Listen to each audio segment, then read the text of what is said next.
Hi, this is Yolanda Van Veen, and in this segment we're going to learn all about how to grow the California poppy. The California poppy is native to California, and that's on the west coast of the United States. So it likes really warm summers, and it likes not too cold of winters.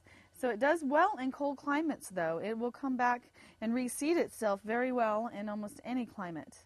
Now, the California poppy, or Eschscholzia, is a plant that was first found by the botanist and poet Adalbert von Chamisso, and he lived from 1781 to 1838.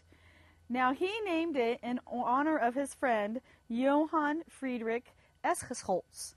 And so in California, we just call it the Eschscholz poppy. And so it's really easy to recognize. It's also on the sides of the freeways everywhere in California. And the best way to start it is by seed in the spring.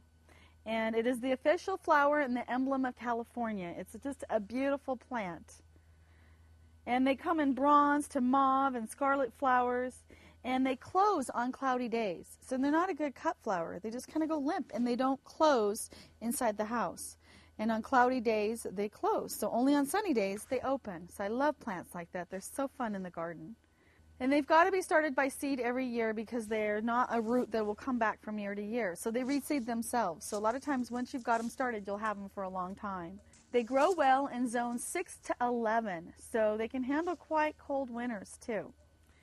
And a lot of times as they bloom and they look kind of trashy, trim them down halfway or just trim them down a little bit above the ground, and they'll grow new blooms for the late summer and fall. They're a great plant for your garden.